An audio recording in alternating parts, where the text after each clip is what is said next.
I was 10 years old when my father died. It wasn't a quiet, peaceful kind of passing, the kind where people gather around a bedside, whispering their goodbyes through tears. No, his death was the kind that rips through your life like a storm, sudden and merciless, leaving behind only silence and unanswered questions. One day, he was there, his laughter filling our small living room, his voice calling out for my sister and me to set the dinner table. And the next, he was gone. The details of his death were messy, too painful for a child to fully comprehend. But I understood enough. Enough to know that life as I knew it had tilted on its axis, and nothing would ever feel steady again. My mother took it hard. You could see it in the way her hands trembled when she thought no one was looking, in the dark circles under her eyes that never seemed to fade. The house, once warm and alive with my father's presence, became a shadow of what it used to be. The walls, once filled with laughter, felt haunted by his absence.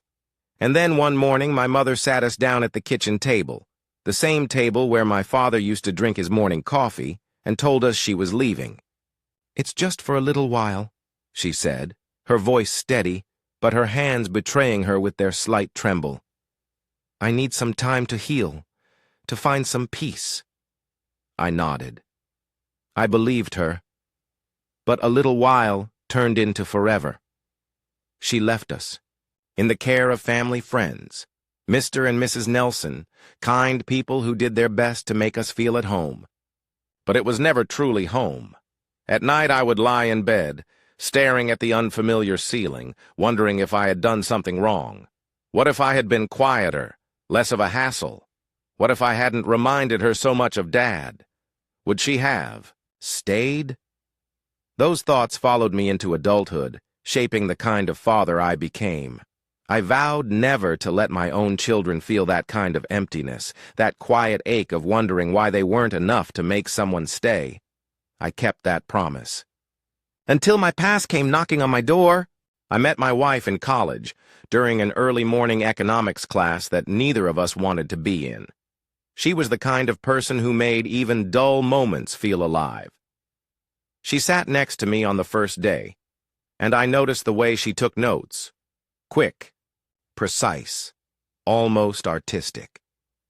We started sharing books, then coffee, then late-night conversations about everything and nothing at all. Falling in love with her was easy. Telling her about my past? That was harder. It happened on a warm summer evening.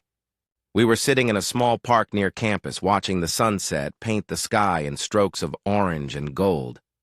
I told her about my dad, the way he used to scoop me up in his arms and throw me into the air like I was weightless. The way our house used to be filled with warmth. And then I told her about my mom. I braced myself for pity, for judgment, but she gave me neither. Instead, she squeezed my hand and told me about her own loneliness growing up.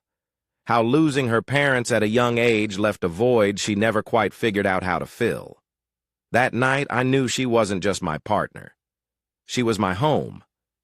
But home doesn't erase the past.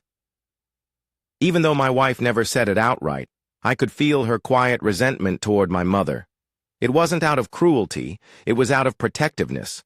She couldn't understand how a mother could leave her children, and, no matter how much I tried to explain, the distance between them remained.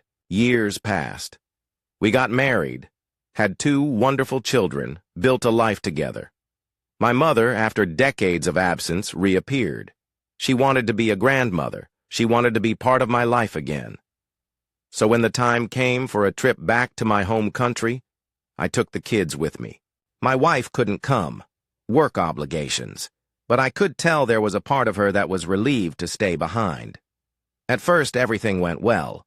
My mom showered the kids with attention, took them to parks and museums, filling our days with laughter and stories. For a moment, it was almost easy to forget the years of resentment, until the night I overheard the conversation. I was heading downstairs when I heard my aunt's voice, sharp and full of resentment. "She thinks she's too good for us." Then my mother's voice followed, softer but just as cutting. "Yes, but don't bring it up around him. It's not worth the argument. I froze. They were talking about my wife. I stood there, unseen, the words slicing through me like a blade. My wife, the woman who had done nothing but support my relationship with my mother despite everything, was being reduced to a snob, and in that moment, something inside me snapped. I stepped into the kitchen, my voice cold and steady. I heard, "What you said." My aunt's face twisted in surprise, but my mother, she just looked guilty. "That's not fair," I said, my voice rising. "She has never looked down on you. She's careful, yes. She's reserved, yes. But that's because she doesn't want to overstep, not because she thinks she's better than you." They tried to defend themselves. My aunt was more aggressive. My mother was more apologetic. But it didn't matter. The damage was done. That night, I made a decision. I booked flights home for the next day. My mother was upset. She tried to guilt me into staying, but I had made up my mind. I couldn't keep bringing my family into a space where they weren't respected. When I got home, my wife greeted me with a hug. She didn't ask for details. She just held me, as if she already knew. Later that night, as we sat in the quiet of our living room, I told her everything. She let out a small laugh, shaking her head. "Well," she said, "at least I only got called a snob." Could have been worse.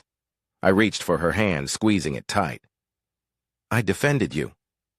"I know." I met her gaze, seeing the quiet understanding there.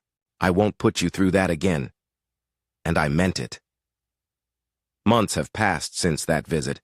I still talk to my mom. But things are different now. The conversations are shorter, the pauses longer. I know she feels like I've pulled away. Maybe I have. Becoming a father has changed the way I see everything. I can forgive my mother for the choices she made in grief.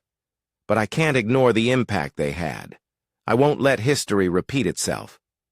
Family isn't just about blood. It's about the people who show up, the ones who stay, and my mother, she made her choice all those years ago. Now I've made mine. Thank you for watching. If you enjoyed this story, don't forget to like and subscribe for more real-life stories. Let's keep the conversation going in the comments below.